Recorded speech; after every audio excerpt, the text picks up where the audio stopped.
Olá, seja muitíssimo bem-vindo para o nosso 50º dia de leitura bíblica e do catecismo. 50 dias, que bênção, graças a Deus!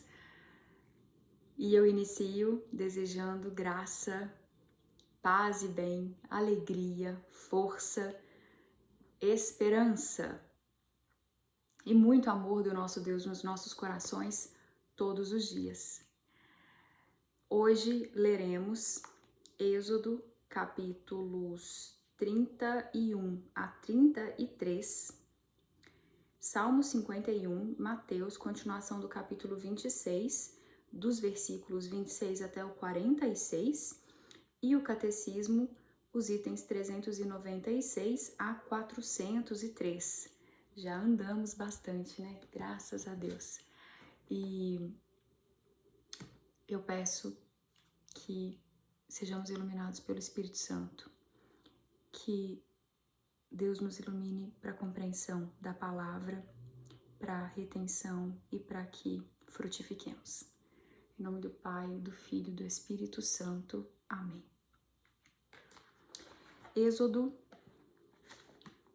capítulo 31.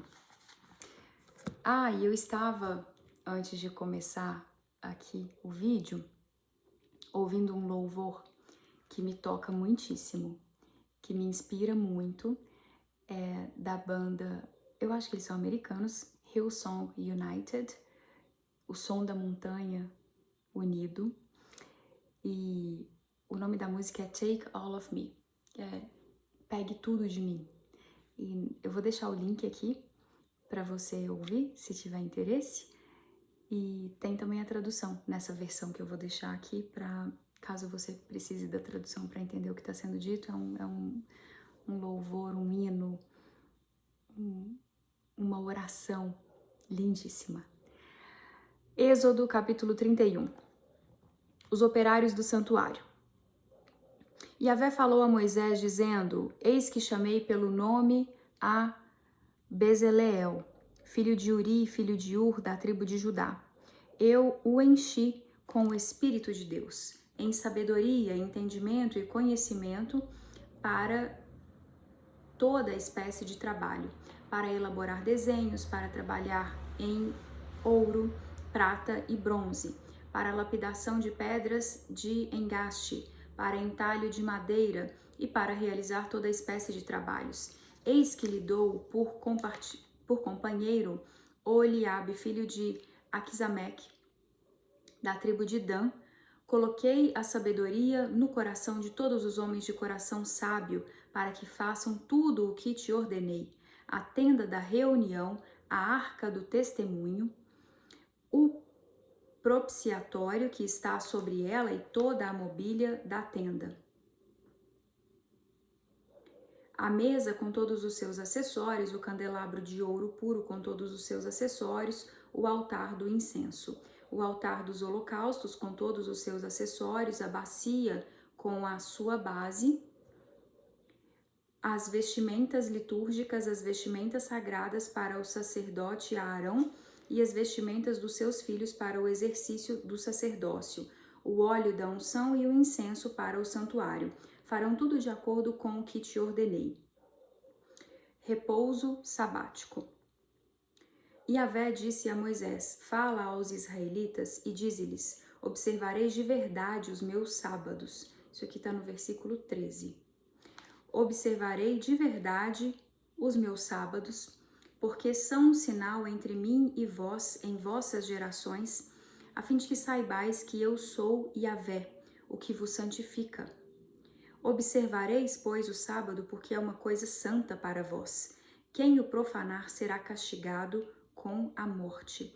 Todo o que realizar nele algum trabalho será retirado do meio do povo. Durante 6 dias poder-se-á trabalhar, no 7º dia, porém, se fará repouso absoluto em honra de Yahvé. Todo aquele que trabalhar no dia de sábado deverá ser morto. Os israelitas observarão o sábado, lembrando-o de geração em geração, como uma aliança eterna. Será um sinal perpétuo entre mim e os israelitas, porque em 6 dias Yahvé fez os céus e a terra. No 7º dia, porém, descansou e tomou alento. E eu digo, por ordem do Espírito Santo, que, por ordem do Espírito Santo, eu estou guardando o sábado. Entrega das tábuas da lei a Moisés, cumprindo esse preceito que originalmente é judaico, né? Mas de viver o Shabá, de viver a partir de sexta-feira, 18 horas, Shabá, e sábado, o dia todo, guardado e com esse intuito de conexão com Deus e repouso, sem atividades laborais.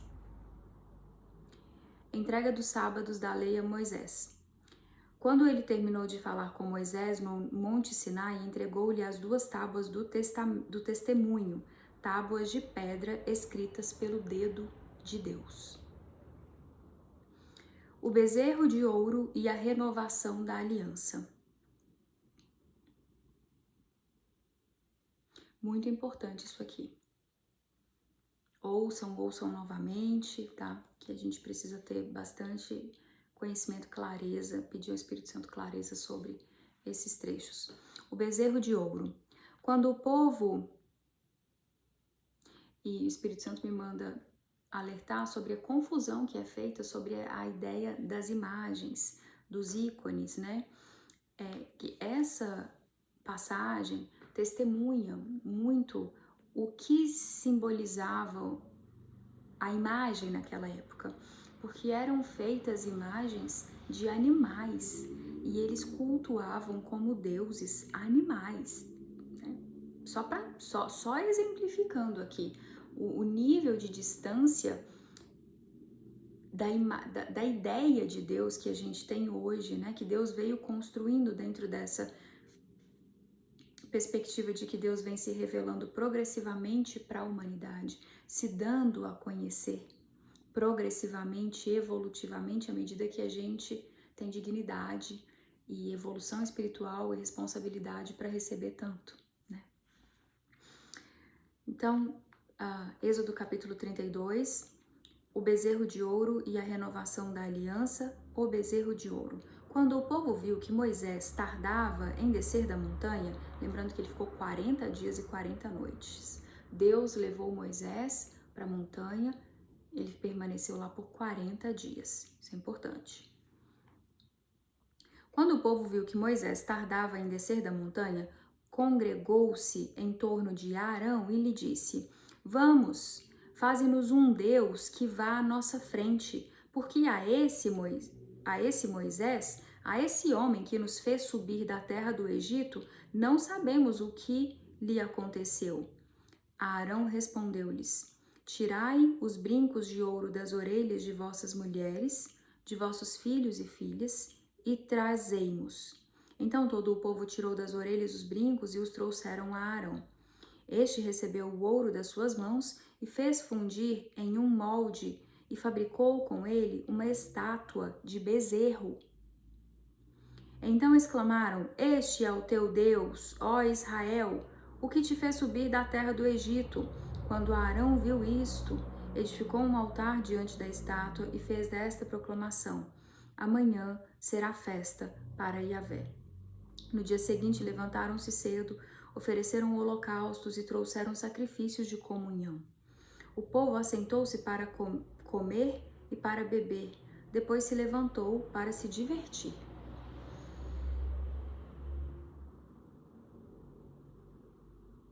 Então vejam a distância da ideia do que Deus veio construindo, né? Do que Ele é, da magnificência, da soberania, de que é impossível nós tentarmos aprender o que é Deus. A gente não consegue, de uma forma completa, expressar o que é Deus. A gente tenta conceituar de várias formas que ele é onipotente, a gente dá alguns adjetivos, mas dizer o que é Deus, a gente não consegue. A linguagem não dá conta disso. A nossa capacidade de conceitualização não abarca o que é Deus. E eles chegaram ao ponto de cultuar uma imagem de um bezerro e cultuar. Isso depois de tudo, e aí a questão da paciência aqui, do tempo de Deus, né? É importante isso também, que não foi respeitado. Não tiveram paciência. Moisés ficou 40 dias na montanha. Deus o levou para lá. E tanto já tinha acontecido, Deus já tinha tirado o povo do Egito, Deus já tinha aberto o mar, e tudo aquilo já tinha acontecido, eles já tinham tido tantas provas, milagres robustos da existência de Deus, de que Deus guiava Moisés e os guiava, mas não houve paciência, não houve respeito ao tempo de Deus, não houve fé. E meteram os pés pelas mãos, né? E eu ressalto isso porque é o risco do nosso processo cotidiano. A gente não ter paciência, não respeitar, não compreender, não enxergar o tempo de Deus e não ter discernimento e sabedoria para se posicionar com humildade, sustentando o eis-me aqui, Senhor, o que o Senhor quer de mim? Por favor, me sustente, me conduza. Continuando, Yahvé adverte Moisés. Yahvé disse a Moisés, vai, desce, porque o teu povo, que fizeste subir da terra do Egito, perverteu-se. Depressa se desviaram do caminho que eu lhes havia ordenado. Fizeram para si um bezerro de metal fundido. O adoraram, lhe ofereceram sacrifícios e disseram, este é o teu Deus, ó Israel, que te fez subir do país do Egito.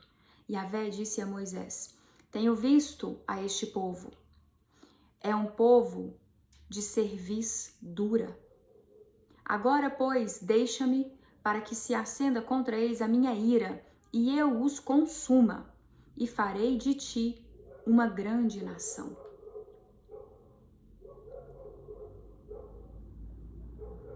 Oração de Moisés. Moisés, porém, suplicou a Yahvé, seu Deus, e disse, por que, ó Yahvé, se acende a tua ira contra o teu povo, que fizeste sair do Egito com grande poder e mão forte? Porque os egípcios haveriam de dizer, ele os fez sair com engano, para matá-los nas montanhas e exterminá-los da face da terra? Abranda o furor da tua ira e renuncia ao castigo que pretendias impor ao teu povo. Lembra-te dos teus servos Abraão, Isaque e Israel, aos quais juraste por ti mesmo, dizendo, multiplicarei a vossa descendência como as estrelas do céu. E toda a terra que vos prometi, dá-la-ei a vossos filhos para que a possuam para sempre. E Yahvé, então, desistiu do castigo com o qual havia ameaçado o povo.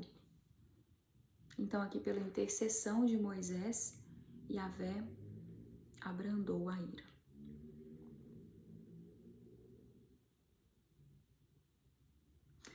E aqui, por ordem do Espírito Santo, eu digo da importância da intercessão do ungido, do enviado de Deus para com Deus pelo povo, para abrandar a ira de Deus, e Deus ouve o ungido dele.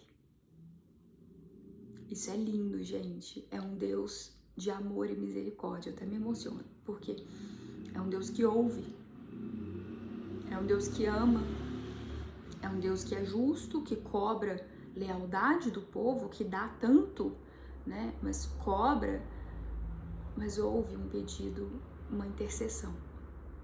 E do ungido que está ali como homem, sentindo a dor carnal, né? E depois a gente tem mais à frente, em termos revelação de Deus, manifestação de Deus, Jesus, né?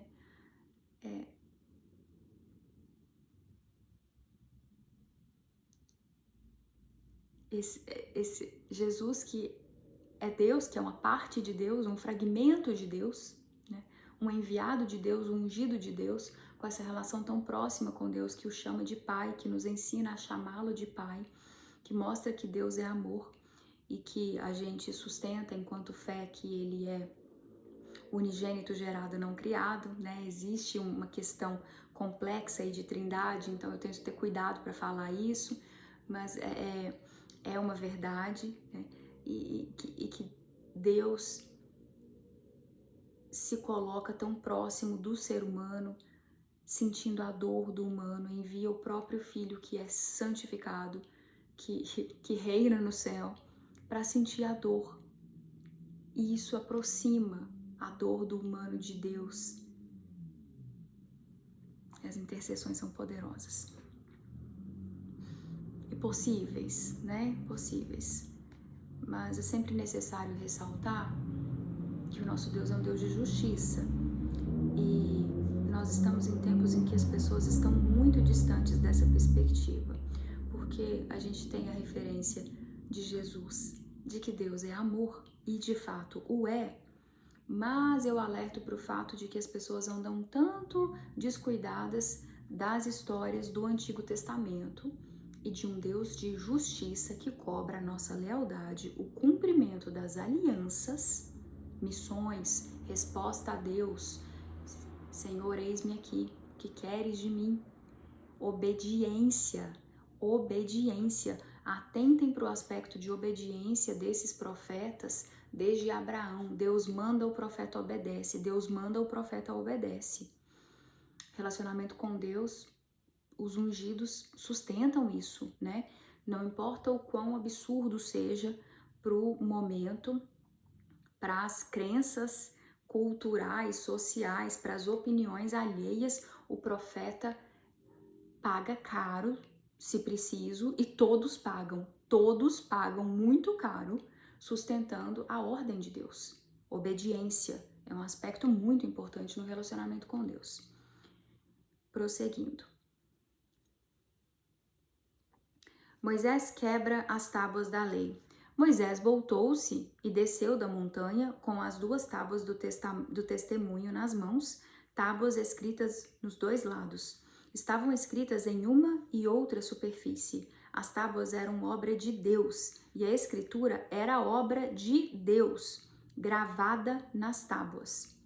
Josué ouviu o barulho do povo que dava gritos e disse a Moisés: há um grito de guerra no acampamento. Respondeu ele: não são gritos de vitória, nem gritos de derrota. O que ouço são cantos alternados. Quando se aproximou do acampamento e viu o bezerro e as danças, Moisés acendeu-se em ira, lançou das mãos as tábuas e quebrou-as no sopé da montanha. Pegou o bezerro que haviam feito, queimou e triturou até reluzi-lo a pó miúdo, que espalhou na água e fez os israelitas beberem. Aqui eu me lembrei da ira de Jesus quando ele chega quebrando tudo.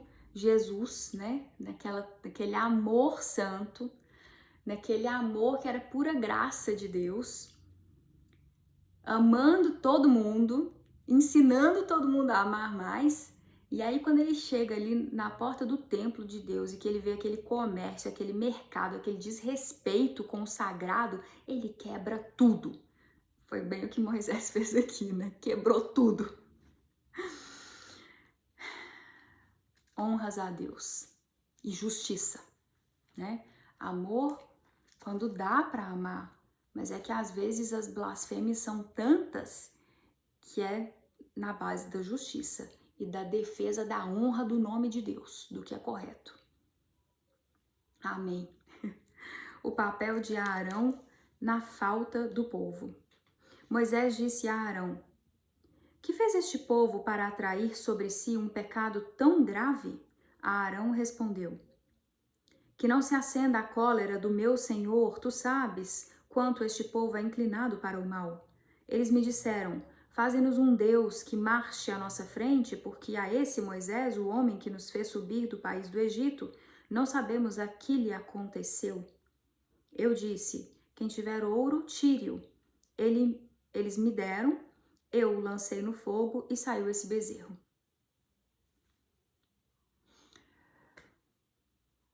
E aqui eu ressalto que as ações de Deus, elas são perfeitas e complexas.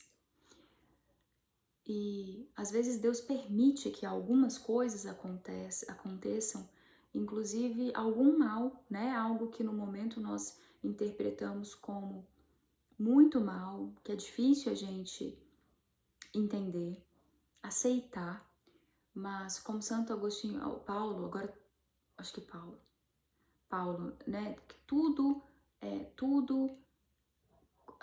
se direciona, tudo culmina para o bem para aqueles que amam a Deus. Para os que estão na presença de Deus, em reverência a Deus, em honras a Deus, tudo culmina para o bem.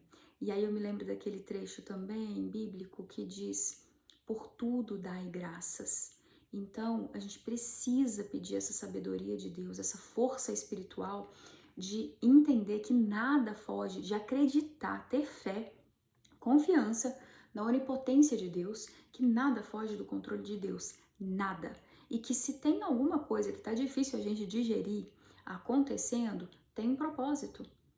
E a gente pedir a Deus a sabedoria para que reconheçamos isso, que tenhamos paciência, tolerância com o tempo, sustentando os dias mais difíceis, o que que de repente a gente não está entendendo no momento o que está acontecendo, por que está acontecendo, mas tem um propósito, né? E Deus mobiliza as forças dele para os resultados, para as resultantes que ele quer. Então, a gente tem que ter muito cuidado com os julgamentos, porque às vezes é Deus mobilizando tudo no tabuleiro dele, porque lembrando que nós somos forças de Deus aqui dentro de um projeto salvífico magnânimo, gigantesco, que está em curso. E são muitas variáveis, são muitos elementos, a gente tem o aspecto do livre-arbítrio, né? O tempo todo interferindo nisso tudo, e a onipotência de Deus, guiando e sustentando o que é o projeto dele de vitória, de amor. A gente tem essas profecias, né? De vitória e de amor. A gente tem Apocalipse, que é o último livro da Bíblia, e Apocalipse que significa, a tradução significa revelação, desvelamento. A gente tem a mulher pisando na cabeça da serpente, é vitória de Deus, é vitória de amor, de mãe que ama, Deus Pai, Deus Mãe, que nos pega no colo, nos ama e que antagoniza, neutraliza, antagoniza no sentido de vai contra, né? O início, Gênesis, quando a serpente conseguiu ludibriar Eva e Adão. E a gente tem Apocalipse com a mulher pisando na cabeça da serpente. É vitória de Deus, é o nosso Deus onipotente provando a onipotência dele, o amor. Vamos lá. O zelo dos levitas. Moisés viu que o povo estava desenfreado porque Arão os havia abandonado à vergonha no meio dos seus inimigos. Moisés ficou de pé no meio do acampamento e exclamou: quem for de Yahvé, venha até mim. Todos os filhos de Levi reuniram-se em torno dele. Ele lhes disse: assim fala Yahvé, o Deus de Israel: cingi cada um de vós a espada sobre o lado, passai e tornai a passar pelo acampamento, de porta em porta, e matai cada qual a seu irmão, a seu amigo, a seu parente. Os filhos de Levi fizeram segundo a palavra de Moisés, e naquele dia morreram do povo uns 3.000 homens. Moisés então disse: hoje recebestes a investidura para Yahvé, cada qual contra o seu filho e o seu irmão, para que ele vos conceda hoje a bênção.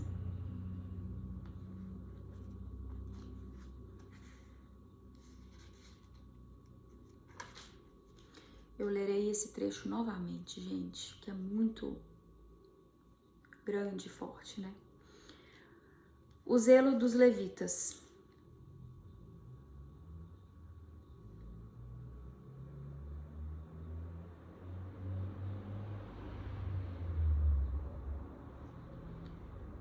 Moisés viu que o povo estava desenfreado porque Arão os havia abandonado à vergonha no meio dos seus inimigos.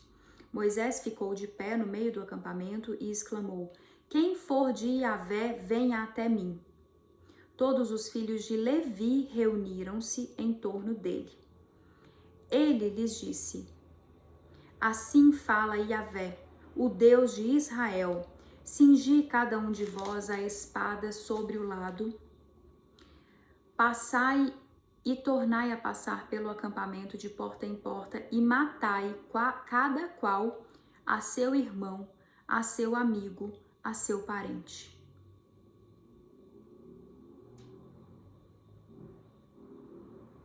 Os filhos de Levi fizeram segundo a palavra de Moisés, e naquele dia morreram do povo uns 3.000 homens. Moisés então disse: Hoje recebestes a investidura para Yahvé, cada qual contra o seu filho e o seu irmão, para que ele vos conceda hoje a bênção.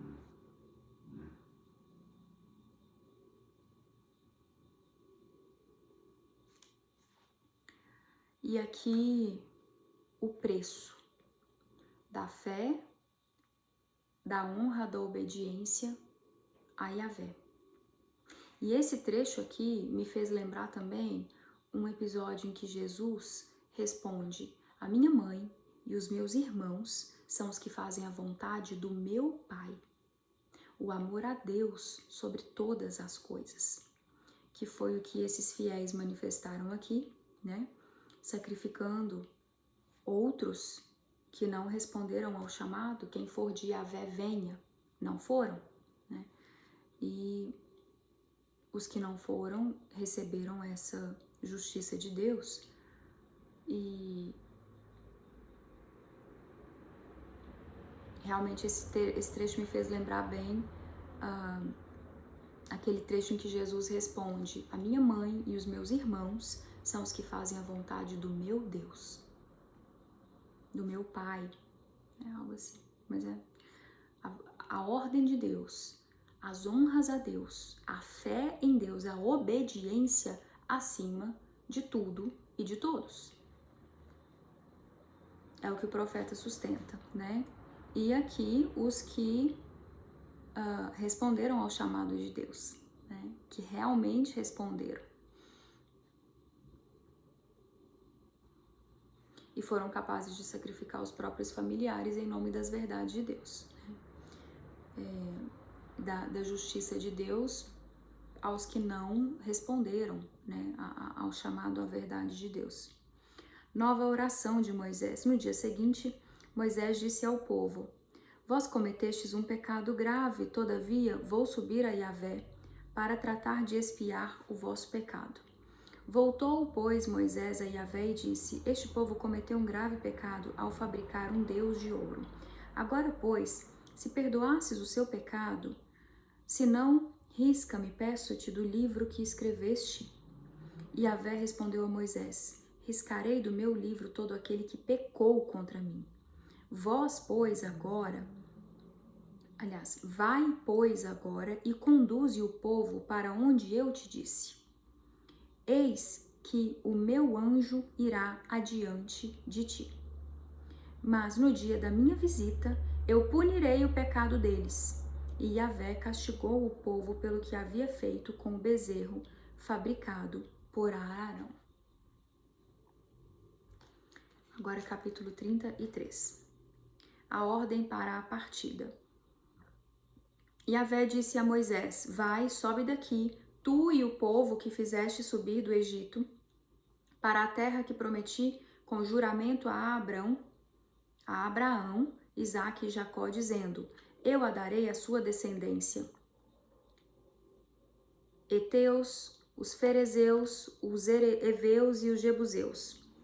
Sobe para uma terra que mana leite e mel. Eu não subirei no meio de ti, porque és um povo de cerviz dura, para não te exterminar no meio do caminho. Quando o povo ouviu essas duras palavras, pôs-se a prantear, e nenhum deles pôs os seus enfeites. Yahvé disse a Moisés: dize aos israelitas: sois um povo de cerviz dura. Se por um momento subisse em vosso meio, eu vos exterminaria. Agora, pois, retirai os vossos enfeites para saber o que devo fazer-vos.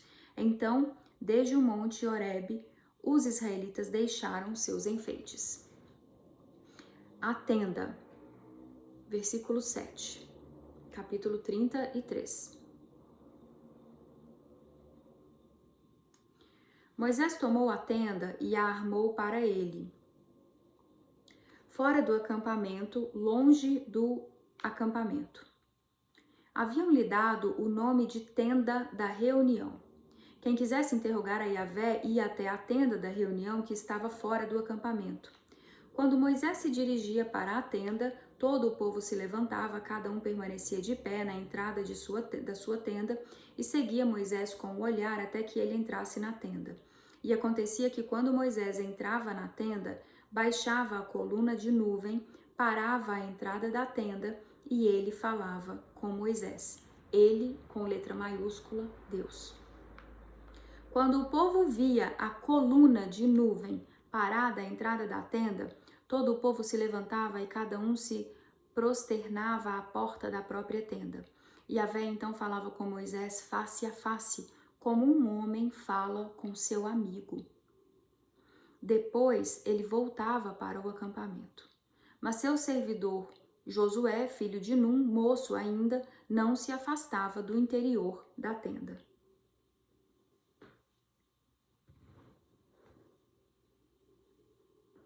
Gente, por ordem do Espírito Santo, eu vou ler esse trecho novamente, porque é importante. E há profecias acerca disso. Correlações proféticas. Isso deve ficar registrado. A tenda. Versículo 7. Moisés tomou a tenda e a armou para ele, fora do acampamento, longe do acampamento. Haviam-lhe dado o nome de tenda da reunião. Quem quisesse interrogar a Yahvé ia até a tenda da reunião que estava fora do acampamento. Quando Moisés se dirigia para a tenda, todo o povo se levantava, cada um permanecia em pé na entrada da sua tenda e seguia Moisés com o olhar, até que ele entrasse na tenda. E acontecia que quando Moisés entrava na tenda, baixava a coluna de nuvem. Coluna. Parava a entrada da tenda e ele, Deus, falava com Moisés. Teofania, né? Manifestação de Deus, diretamente. Quando o povo via a coluna de nuvem parada à entrada da tenda, todo o povo se levantava e cada um se prosternava à porta da própria tenda. Versículo 11. E Yahvé então falava com Moisés face a face, como um homem fala com seu amigo. Versículo 11. Estou ressaltando isso. 11 é um número importante, por isso eu estou ressaltando. 11 simboliza duas colunas, né? É um número primo, indivisível, e simboliza duas colunas. Uma integridade dupla. Depois ele voltava para o acampamento. Mas seu servidor Josué, filho de Num, moço ainda, não se afastava do interior da tenda. E lembrando aqui, eu vou fazer correlação por ordem do Espírito Santo com Apocalipse capítulo 11. É o número 11 e a simbologia são duas colunas e são duas testemunhas de Deus. Oração de Moisés. Moisés disse a Yahvé: Tu me disseste, faze subir este povo, mas não me revelaste quem mandarás comigo. Contudo disseste, conheço-te pelo nome, e encontraste graça aos meus olhos. Agora, pois, se encontrei graça aos teus olhos, mostra-me o teu caminho, e que eu te conheça e encontre graça aos teus olhos, e considera que esta nação é teu povo. Yahvé disse: Eu mesmo irei e te darei descanso. Disse Moisés: Se não vieres tu mesmo, não nos faças sair daqui. Como se poderá saber que encontramos graça aos teus olhos, eu e o teu povo? Não será pelo fato de ires conosco? Assim seremos distintos, eu e o teu povo, de todos os povos da face da terra. E Yahvé disse a Moisés: Farei ainda o que disseste, porque encontraste graça aos meus olhos e conheço-te pelo nome. E aqui a importância do nome, né? Que lindo Deus falar isso para Moisés, eu te conheço pelo nome, porque tem aquela questão de Jesus chamar as pessoas pelo nome, né? Maria Madalena, Maria, tem The Chosen, deixa isso muito bonito, né? Deus chama pelo nome, eu te conheço, eu conheço o seu coração, eu sei quem você é. É lindo demais. E a importância dos nomes, né? Os nomes têm significados. Por exemplo, El, o prefixo, o sufixo El, EL ou LE, que inverte, né? Os nomes dos anjos têm El no final. Miguel, Gabriel, Rafael, Uriel. Isso é força de Deus na vida da pessoa. Missão. Força de Deus no mundo. Amém. Moisés sobre a montanha. Moisés respondeu a Yahvé: Rogo-te que me mostres a tua glória. Ele replicou: Farei passar diante de ti toda a minha beleza, e diante de ti pronunciarei o nome de Yahvé.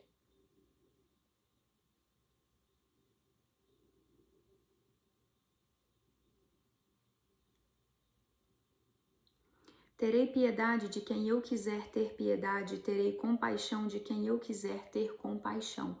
Eu parei aqui até para reler, porque é citada aqui a palavra beleza, né? E eu tenho um livro do Cláudio Pastro que eu indico muito para todo mundo.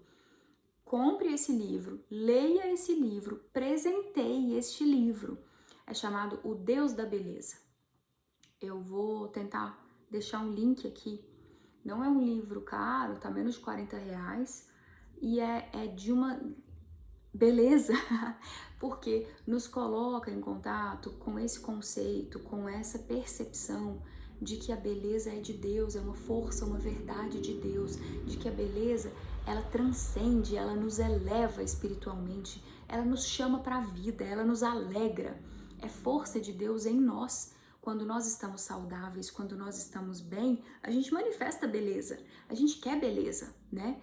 E existe hoje uma guerra cultural contra conceitos de beleza, contra a qual nós devemos nos levantar frontalmente e nos esforçarmos por manifestarmos mais beleza no mundo, porque beleza é força de Deus, é verdade de Deus.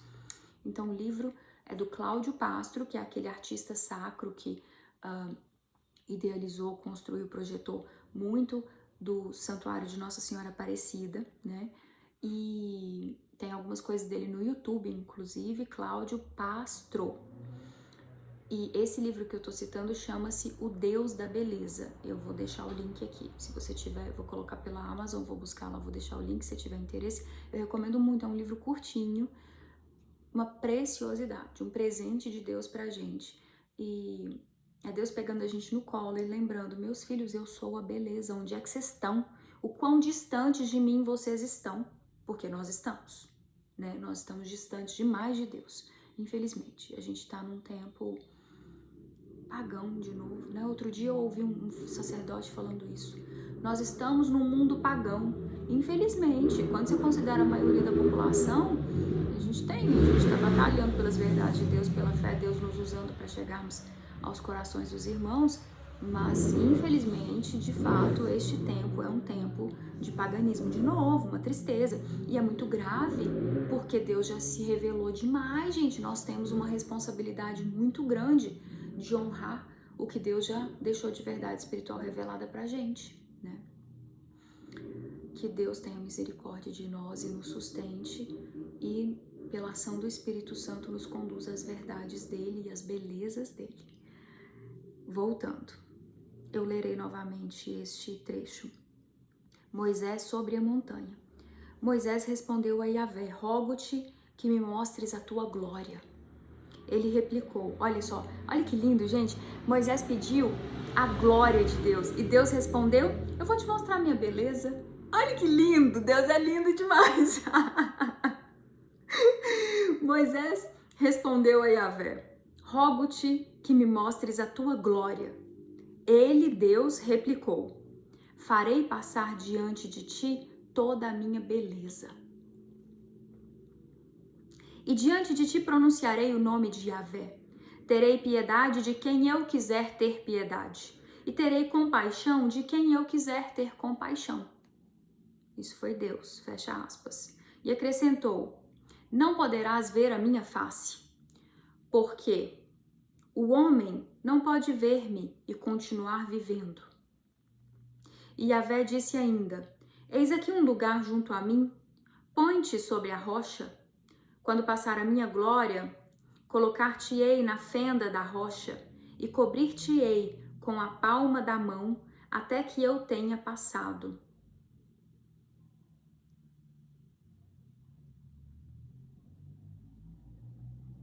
Depois tirarei a palma da mão e me verás pelas costas. Minha face, porém, não se pode ver.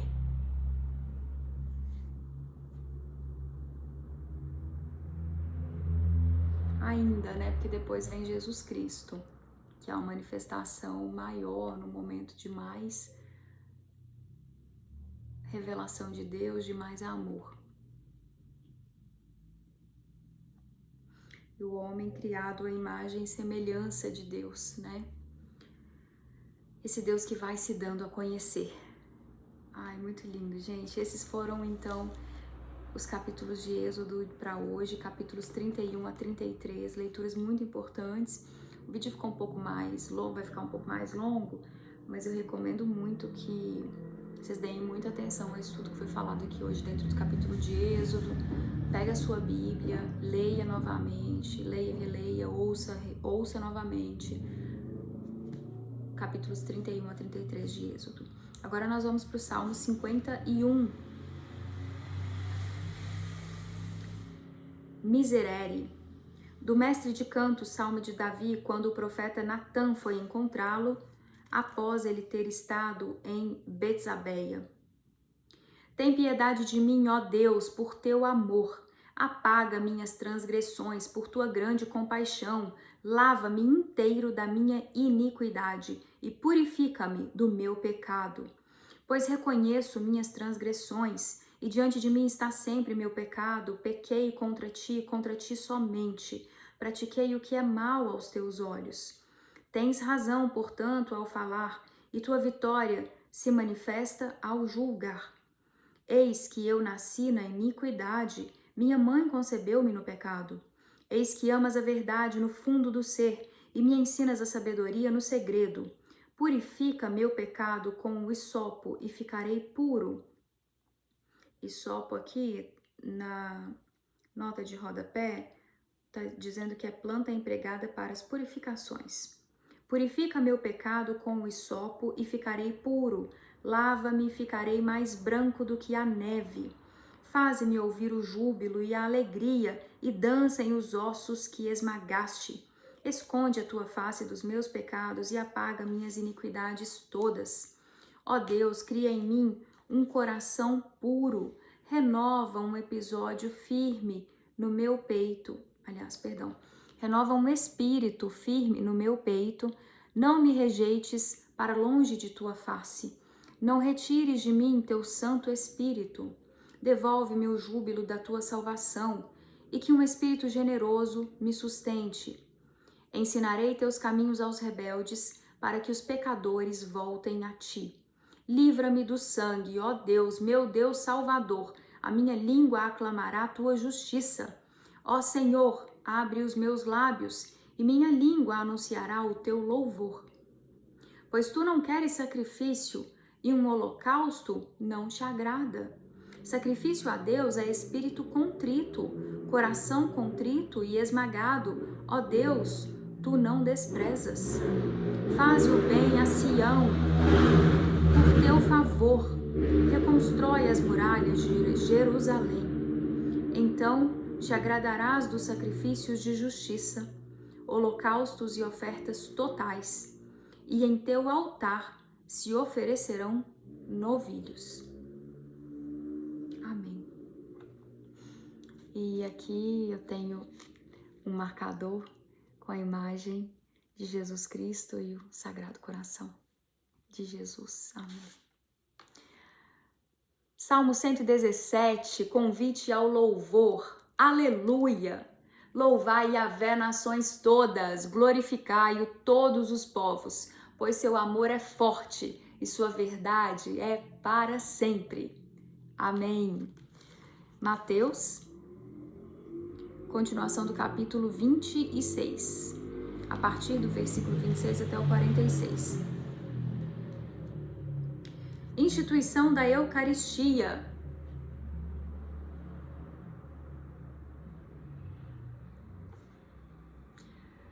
E atenção à Eucaristia, né? E é uma verdade de Deus, é a porta que ninguém fecha. E isso, esse sacrifício de Jesus, né, que é representado como o pão de Deus pra gente, que nos sustenta, que nos redime do pecado. E é a porta que ninguém fecha. É uma verdade de Deus que ninguém abala, não importa o quanto o mal tente se levantar contra isso, contra essa verdade, com as blasfêmias todas. É uma verdade maior e Deus sustenta. Veio sustentando, está sustentando. Apocalipse capítulo 3, carta à igreja da Filadélfia. Uma porta que ninguém pode fechar. Amém.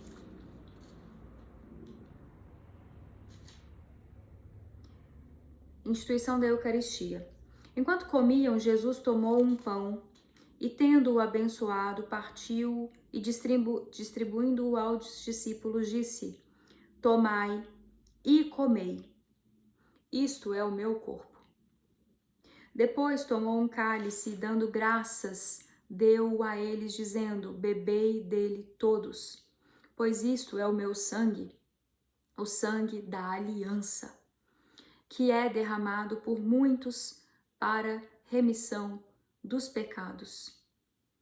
Eu vos digo, não beberei mais deste fruto da videira até o dia em que convosco beberei o vinho novo no reino do meu Pai. Eu lerei novamente, estou emocionada.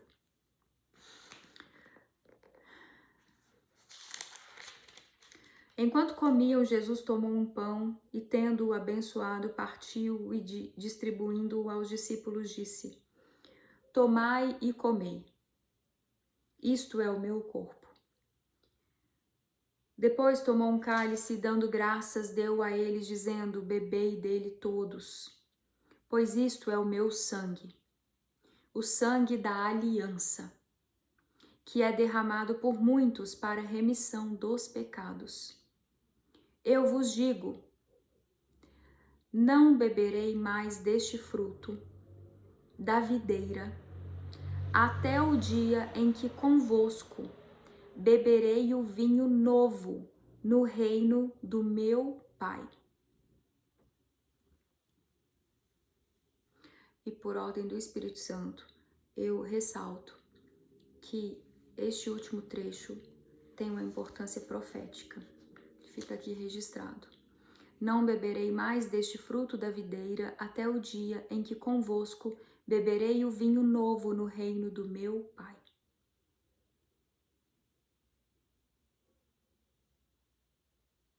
Amém.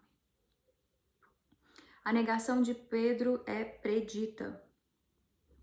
Continuando.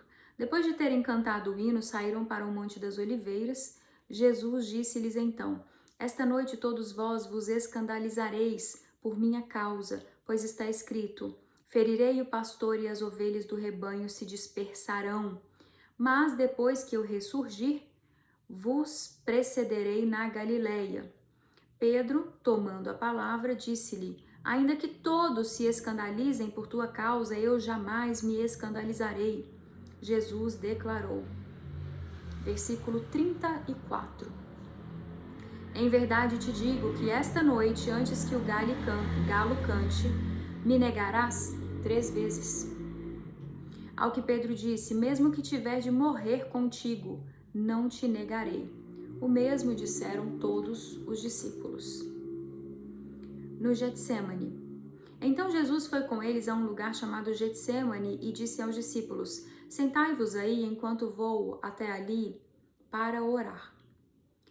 Levando Pedro e os 2 filhos de Zebedeu, começou a entristecer-se e a angustiar-se. Disse-lhes então, minha alma está triste até a morte. Permanecei aqui e vigiai comigo. Indo um pouco adiante, prostrou-se com o rosto em terra e orou.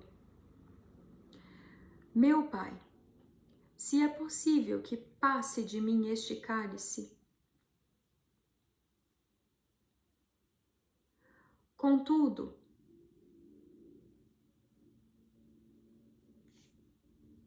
não seja como eu quero, mas como tu queres. E ao voltar para junto dos discípulos, encontrou-os adormecendo e disse a Pedro, como assim? Não fostes capazes de vigiar comigo por 1 hora? Vigiai e orai para que não entreis em tentação, pois o espírito está pronto, mas a carne é fraca. Afastando-se de novo pela 2ª vez, orou.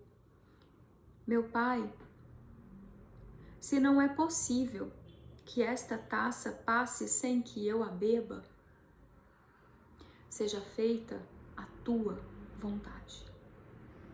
Amém. E ao voltar de novo, encontrou-os dormindo, pois seus olhos estavam pesados de sono. Deixando-os, afastou-se e orou pela 3ª vez, dizendo de novo as mesmas palavras. Vem então para junto dos discípulos e lhes disse, dormi agora e repousai. Eis que a hora está chegando e o Filho do Homem está sendo entregue às mãos dos pecadores. Levantai-vos, vamos, eis que meu traidor está chegando. E ressaltando que ele 3 vezes orou a Deus, pedindo que o cálice fosse afastado, mas que não fosse feita a vontade dele, sim a de Deus.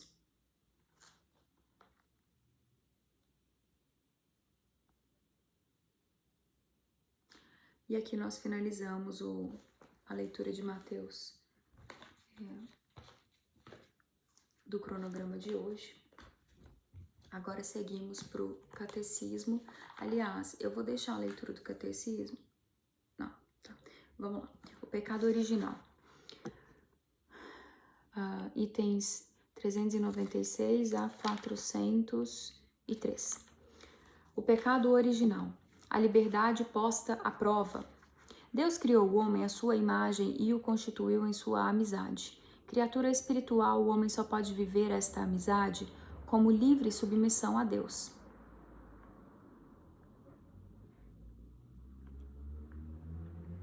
É isso que expressa a proibição feita ao homem de comer da árvore do conhecimento do bem e do mal, porque no dia em que dele comeres, com certeza morrerás. Citação de Gênesis capítulo 2. A árvore do conhecimento do bem e do mal evoca simbolicamente o limite intransponível que o homem, como criatura, deve livremente reconhecer e respeitar com confiança. O homem depende do Criador, está submetido às leis da criação e às normas morais que regem o uso da liberdade. O primeiro pecado do homem. O homem, tentado pelo diabo, deixou morrer em seu coração a confiança em seu Criador. E, abusando de sua liberdade, desobedeceu ao mandamento de Deus. Nisto consistiu o primeiro pecado do homem. Todo pecado daí em diante será uma desobediência a Deus e uma falta de confiança em sua bondade. Gente, eu paro aqui para ressaltar isso, porque é fundamental nós termos isso aqui como base da nossa fé. Essa confiança de que Deus é bondade e é amor. Não interessa o que esteja acontecendo aqui pra gente. Não interessa o peso da cruz que nós estejamos carregando. É fundamental nós nos mantermos em fé na presença de Deus e lembrarmos: Deus é amor. Se eu tô passando por isso, tem um propósito e Deus está me chamando para mais perto dele. O que eu devo entregar? O que eu preciso entregar? O que Deus quer de mim? Deus sabe onde o nosso calo aperta. Geralmente é ali que ele nos testa. Então não importa o tamanho da dor, nunca perder a fé, a confiança absoluta de que Deus é bondade, Deus é amor e está sempre nos trazendo, nos chamando, nos conduzindo para mais perto dele. E aí é nossa responsabilidade sustentarmos essa confiança, decisão. Eu confio, meu Deus, eu sei, eu sinto que o Senhor é amor, o Senhor é a bondade. Me sustente, por favor, o que o Senhor quer de mim nisso tudo. E Deus vai nos lapidando e lapidando os nossos corações para esse amor confiante. Confiança é uma palavra muito importante no nosso relacionamento com Deus e com os outros, né? A questão é que os seres humanos falíveis, né, que pecam e erram, muitas vezes são capazes de trazer a nossa trair a nossa confiança. Isso às vezes vai minando a nossa capacidade de confiar, mas a gente não deve nunca deixar isso abalar e se transpor para o nosso relacionamento com Deus. Nosso relacionamento com Deus deve passar por essa confiança, esse reconhecimento. Eu sou criatura, eu sou limitado e o Senhor é a onipotência, a onisciência, o bem supremo, o sumo bem, e eu confio nisso, ponto. A partir disso, você se posiciona em qualquer coisa. Seguimos. É muito importante, então, lembrando, confiança no amor de Deus, na bondade de Deus, e eu peço encarecidamente, passem essa mensagem para as pessoas. As pessoas precisam se lembrar disso. Muita gente, inclusive gente que às vezes se esforça por estar na presença de Deus, às vezes cai, porque na hora que recebe uma provação maior, não sustenta por isso, não suporta a dor e questiona a bondade e o amor de Deus. Eu me lembro, por exemplo, de uma pessoa que eu conheci, com quem Deus me mandou me comunicar, e ela citou que ela tinha fé até quando ela perdeu um filho. Depois disso, ela virou as costas para Deus. Então, de novo, a nossa confiança no amor de Deus, na bondade de Deus, e que só Ele conhece toda a verdade, os processos pelos quais nós devemos passar, cada um de nós com suas missões, né? E o primeiro mandamento, amar a Deus sobre todas as coisas, com todo o seu coração e com todo o seu entendimento. E depois de amar a Deus sem qualquer ressalva, depois de amar e confiar, aí você ama os outros. Quer dizer, todos os seus amores na vida, familiares, tudo está submetido primeiro ao seu amor a Deus. Assim deve ser, né? E Deus nos cobra, nos testa e testa a nossa lealdade. Quanto mais firmes nós somos na presença de Deus, maiores os testes. A quem muito é dado, muito é cobrado. E eu sempre gosto de falar assim, Deus está sempre nos chamando para mais perto dele, para que nós conheçamos mais das belezas, do amor pleno, do qual nós somos tão distantes, né? Tão pequeninos, mas Deus está sempre nos chamando para que nós conheçamos mais disso tudo que Ele é e tem para a gente e quer que nós sejamos e manifestemos. O que gasta para uma pessoa que já vive na presença de Deus dar mais para Ele, entregar mais para Deus? Então é isso. E a gente não deve perder essa perspectiva de que Deus é a bondade, é o amor, e a nossa responsabilidade é confiar. E lembrar que são processos. Por tudo, Dai graças. Na hora dos piores apertos, lembrar que Deus é o amor. Ele sabe o que ele faz. E se está acontecendo, é permissão dele. A gente tem que aguentar.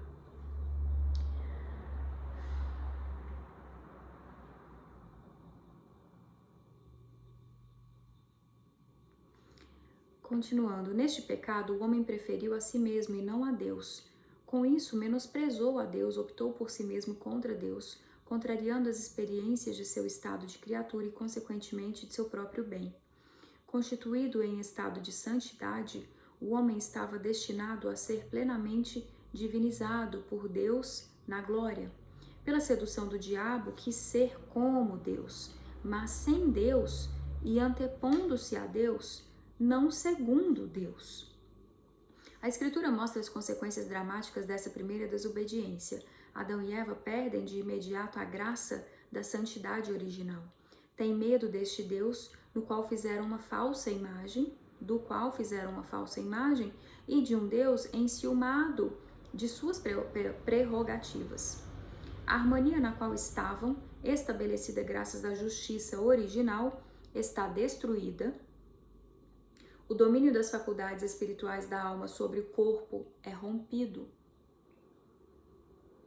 A união entre o homem e a mulher é submetida a tensões. Suas relações serão marcadas pela cupidez e pela dominação. A harmonia com a criação está rompida, a criação visível tornou-se para o homem estranha e hostil. Por causa do homem, a criação está submetida à servidão da corrupção. Enfim, se realizará a consequência explicitamente anunciada para o caso de desobediência. O homem voltará ao pó, do qual é formado. A morte entra na história da humanidade. A partir do primeiro pecado, uma verdadeira invasão do pecado inunda o mundo. O fratricídio cometido por Caim contra Abel. A corrupção universal em decorrência do pecado. Na história de Israel, o pecado se manifesta frequentemente, sobretudo, como infidelidade ao Deus da aliança e como transgressão da lei de Moisés. Mesmo após a redenção de Cristo, o pecado se manifesta de muitas maneiras entre os cristãos. Agora vocês pensem como a coisa está agora, né? Vou ler isso aqui de novo. Mesmo após a redenção de Cristo, o pecado se manifesta de muitas maneiras entre os cristãos. E pagãos, e todo mundo.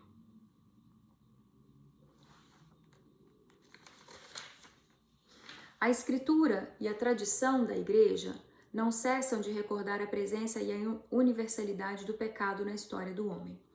O que nos é manifestado pela revelação divina concorda com a própria experiência. De fato, o homem, olhando para seu coração, descobre-se também inclinado ao mal e mergulhado em múltiplos males que não podem provir de seu Criador, que é bom. Muitas vezes, recusando-se a reconhecer Deus como seu princípio, o homem destruiu a devida ordem em relação ao fim último e, ao mesmo tempo, toda a sua harmonia consigo mesmo, com os outros homens e com as coisas criadas. Consequências do pecado de Adão para a humanidade. Todos os homens estão implicados no pecado de Adão. São Paulo o afirma: pela desobediência de um só homem, a humanidade toda tornou-se pecadora. Citação de Romanos, capítulo 5. Pois como o pecado entrou no mundo por um só homem, e por meio do pecado a morte, e a morte passou para todos os homens, porque todos pecaram, a universalidade do pecado e da morte, o apóstolo opõe à universalidade da salvação em Cristo. Como a falta de um só acarretou condenação para todos os seres humanos, assim a justiça de um só trouxe para todos a justificação que dá a vida. Amém. Seguindo o pensamento de São Paulo, a Igreja sempre ensinou que a imensa miséria que oprime os homens e sua inclinação para o mal e para a morte são incompreensíveis, a não ser referindo-se ao pecado de Adão e ao fato de que ele nos transmitiu um pecado que por nascença nos afeta a todos, e é a morte da alma. Em razão desta certeza de fé, a Igreja ministra o batismo para a remissão dos pecados, mesmo as crianças que não cometeram pecado pessoal. Amém. Essas foram as leituras de hoje, muitas reflexões. Espero que sejam muito frutíferas, que o Espírito Santo nos sustente, nos guie, confirme nos nossos corações. Graça e paz, até a próxima, se Deus quiser. Amém.